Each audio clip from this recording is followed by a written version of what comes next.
Tonyukuk Türk tarixinin ilk tarixçisi, yazarı, qeyri-adi istedada biliyə malik müdrik şəxsiyyətidir. Onun dərin düşüncələri, təcrübələri Avropalı alimləri o qədər heyrətləndirmişdi ki, onlar Tonyukuka türklərin Otto Bismarck deyirdilər. Doğum tarixi bilinməyən Tonyukuk öz sağlığında ucaltdığı yazılı abidədə bildirmişdi ki, Göytürklər əsir ikən Çində doğulmuşdur. Soyu Aşin ailəsindəndir. Gənc yaşlarında İltəriş Qutluq bəyin azadlıq çağırışına dəstək olaraq Göytürk ordusunda hərbi xidmətə başlamışdır. Cəsur sərkərdə az sonra böyük bir orduya komandanlıq etmişdir. Beləliklə Göytürklər Çin əsarətindən qurtulub 682-ci ildə ikinci dəfə dövlətlərini qura bildilər. O yazırdı: "Bitki yeyərək, dovşan yeyərək oturardıq. Millətin qarnı tox idi. Düşmanlarımız çevrəmizdə ocaq kimi olsalar da, atəş biz idik." Tonyukuk ömrünün qalan hissəsini 2-ci Göytürk dövlətində uzun müddət dövlət xadimi, vəzir olaraq keçirmişdi. O, ilk dəfə dövlətinin qurucusu, İltəriş Qutluq xaqanın, sonra Qapaqan xaqanın, daha sonra isə Böcü və Bilgə xaqanların baş vəziri olmuşdur.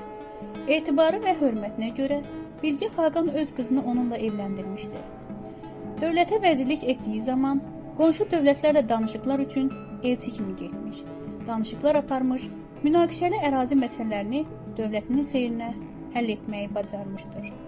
Eyni zamanda öz təcrübəsinə əsaslanaraq özündən gənc xaqanların bəzi mənfi və dövlətə zərər verəcək qərarlarla daşınmasına da nail olmuşdur. Ömrünün sonlarına qədər təcrübə və müdrik məsləhətləri ilə 46 il dövlətinə qüsursuz xidmət etmişdir. Çin qaynaqlarında onun haqqında hər şeyi geniş düşünən, yaşlı olmasına baxmayaraq zəkası ilə qığılcımlar saçan böyük deyə məlumat verirlər. Tonyukuk milli məsələlər kimi dini inanc məsələlərində də diqqətli idi. O, yazılı abidəsində tenqriçilik inanclarına sahiblənən xalqı Buddizm və digər dinlərdən qorumaq üçün siyasi mücadeləsindən bəhs etmişdir. Hətta Bilgə xaqanın da Buddizmə meylini tənqid etmişdir. Tonyukukun düşüncəsinə görə Buddizm ölkədə yayılmamalı idi.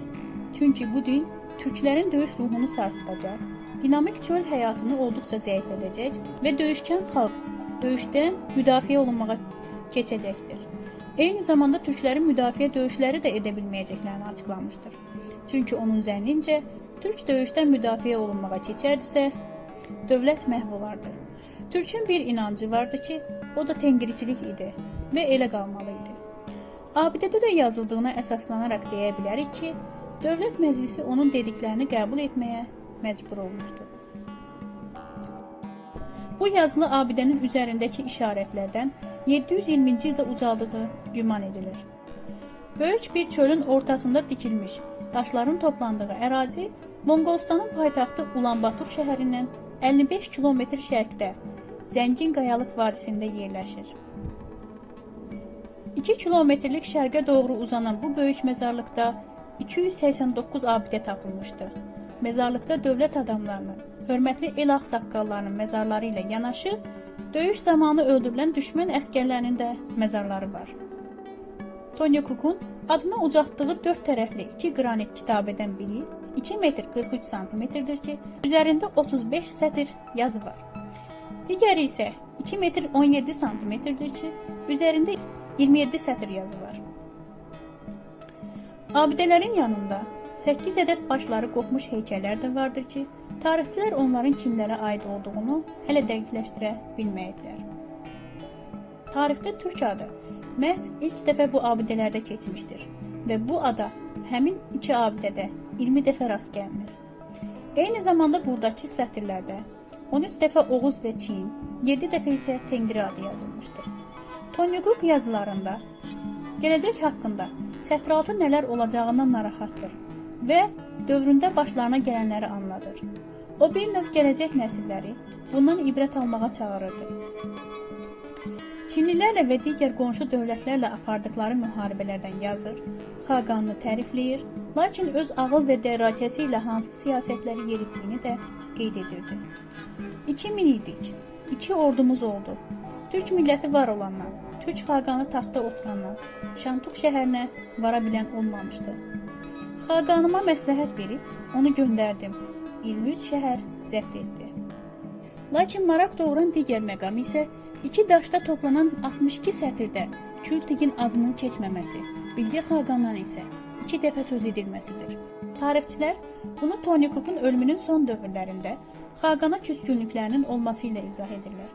Bu küskünlüyü digər əsaslandırması isə Tony Cook'un Orxon vadisindən 500 kilometr şərqdə qədim Hun məzarlığında abidə uzatmasıdır. O, bu hərəkətləri ilə sanki öz atalarına sığınmışdı.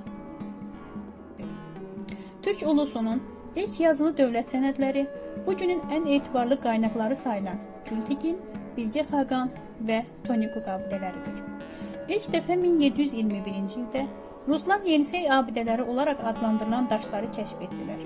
1889-cu ildə isə Rusiya İmperatorluğu Elmlər Akademiyası Orxon vadisindəki daşları tapdı. Lakin bu daşların hansı mədəniyyətə, hansı millətə aid olması bilinmədi və o dövr alimləri arasında böyük maraq oyatmışdı. Daşların üzərindəki yazıların Skandinav xalqlarının runik yazı sisteminə bənzəməsi ilə əlaqədar Rus alimlər İsveç, Danimarka və Fin alimləri ilə Monqolistana daşları oxumağa yola düşdülər.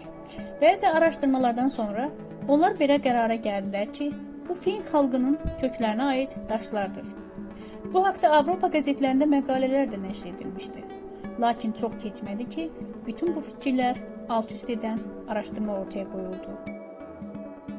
Alman əsirli Rus dilçi alim Wilhelm Radolf'la Danimarkalı dilçi alim Wilhelm Thomsen eyni anda araşdırmalara başladılar və ortaq nöqtəyə gəldilər ki, bu yazılar Türk millətinə aiddir. 1893-cü ildə onlar mətbuat vasitəsilə bu araşdırmanı dünyaya təqdim etdilər. Şifrəsi açılan və ilk oxunan söz Tengri sözü idi. 1897-ci ildə indiki Ulanbatorun cənubunda araşdırmalar edən Rus botanikaçı Yelizaveta Klimans isə təsadüfən Tony Cook yazılarını kəşf etdi. Əraziyə ezam olunan Wilhelm Thomsen yazıları oxuduqdan sonra buradakı yazılarında Orxon vadisindəki Bilge və Kültigin yazıları ilə eyni əlifba ilə yazıldığını dəqiqləşdirdi və təsdiqlədi.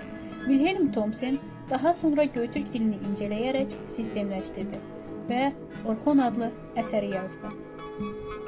Türk dünyasında isə bu dil və abidələr haqqında ilk məlumat 1897-ci ildə İqdam qəzetində ən qədim türk yazısı tapıldı başlığı ilə yayımlandı. Türklər ilk dəfə ataları haqqında duydular və qədim mesajları almış oldular.